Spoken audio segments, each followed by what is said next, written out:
नमस्कार साथियों, एसआईआर से जुड़ी सबसे अहम अपडेट अब सामने आ चुकी है। 19 दिसंबर से इस प्रक्रिया का सबसे संवेदनशील चरण शुरू होने जा रहा है, क्योंकि इसी अवधि में ड्राफ्ट वोटर लिस्ट सार्वजनिक की जाएगी। पहले योजना थी कि यह सूची 12 दिसंबर को जारी हो, लेकिन जमीनी हालात को देखते हुए चुनाव आयोग को यह तारीख आगे बढ़ानी पड़ी।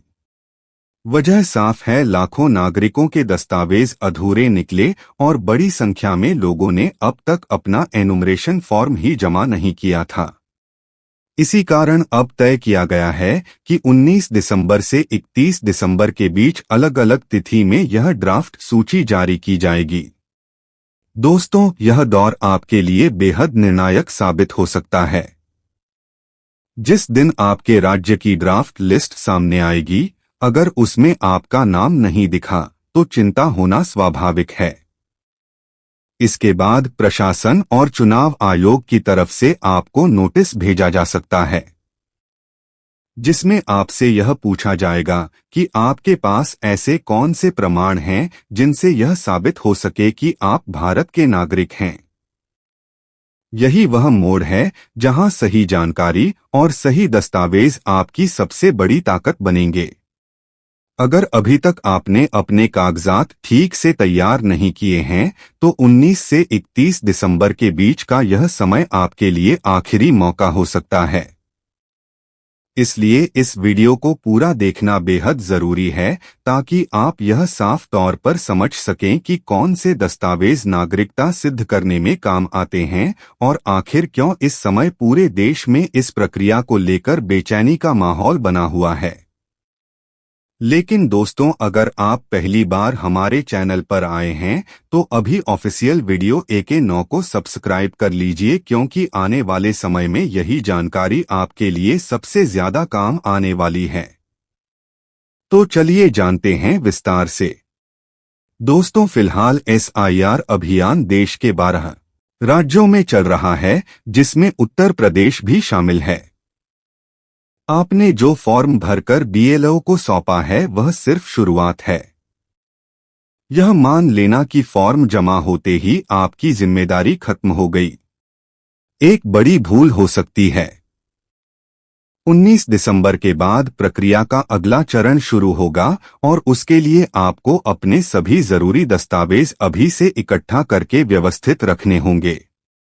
ऐसा करने से आप बाद में सरकारी दफ्तरों के चक्कर, लंबी कतारें और अनावश्यक मानसिक तनाव से खुद को बचा पाएंगे। अब बात करें कि किन राज्यों में किस तिथि पर ड्राफ्ट सूची जारी की जाएगी। तो यहां आप लिस्ट में देख सकते हैं, वीडियो पॉज करके, कि किस दिन SIR फॉर्म जमा करवाने की अंतिम तिथि है और किस दिन किस राज्य में ड्राफ्ट सूची जारी की जाएगी। चुनाव आयोग बार बार यह स्पष्ट कर चुका है कि इस पूरी प्रक्रिया का उद्देश्य वोटर लिस्ट को अपडेट करना है। लेकिन इसी के साथ एक बेहद अहम बात भी सामने आई है।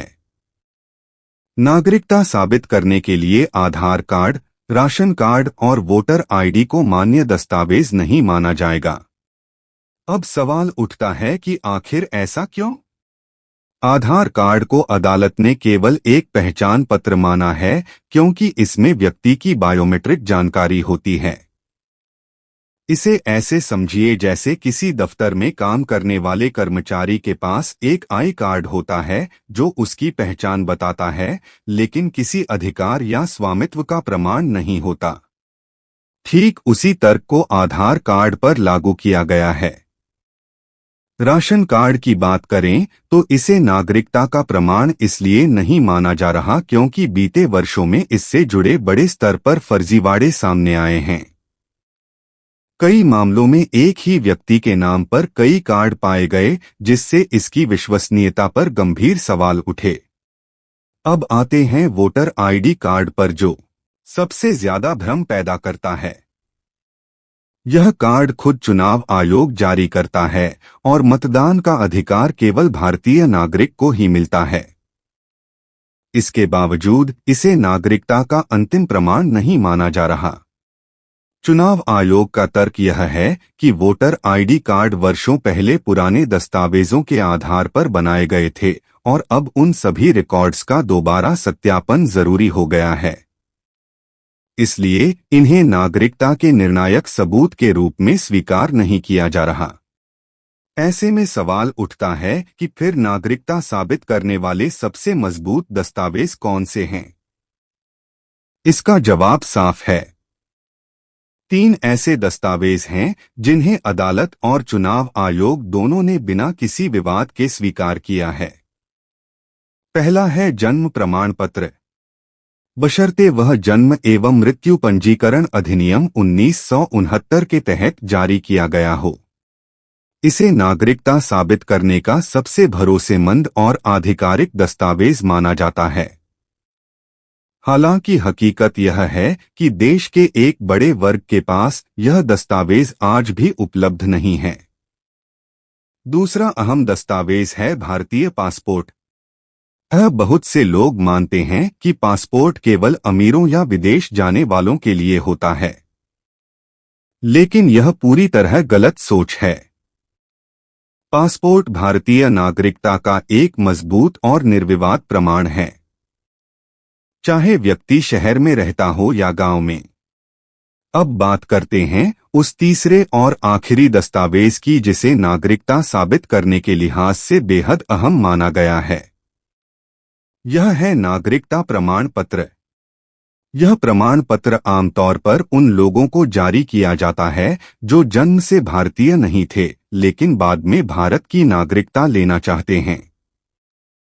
नागरिकता अधिनियम 1955 ऐसे लोगों को 2 रास्ते देता है, या तो नेचुरलाइजेशन के जरिए या फिर रजिस्ट्रेशन के माध्यम से।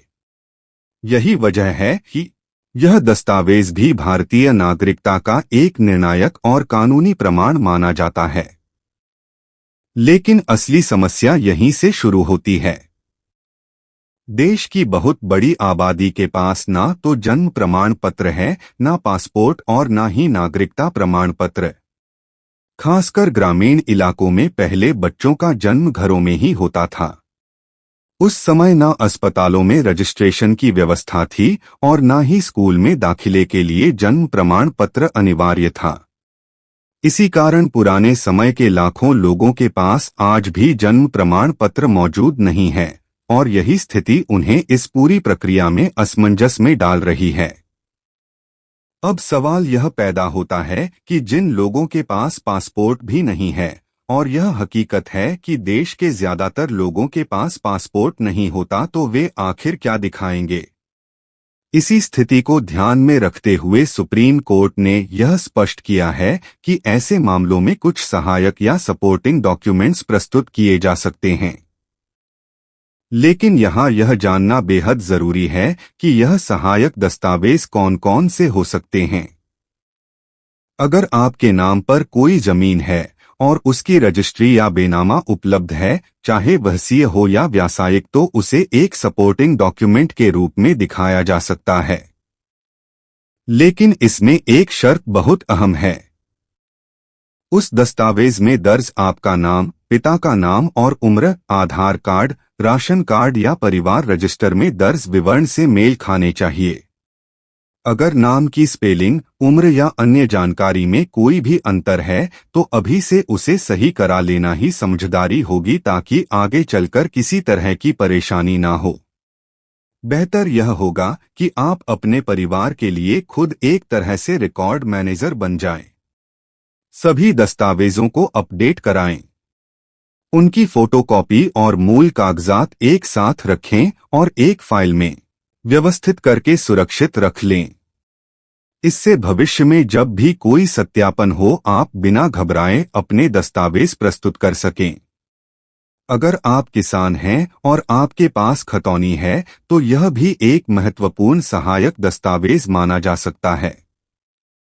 इसके अलावा 10O की मार्कशीट भी उपयोगी साबित होती है, क्योंकि उसमें आपकी जन्मतिथि दर्ज रहती है।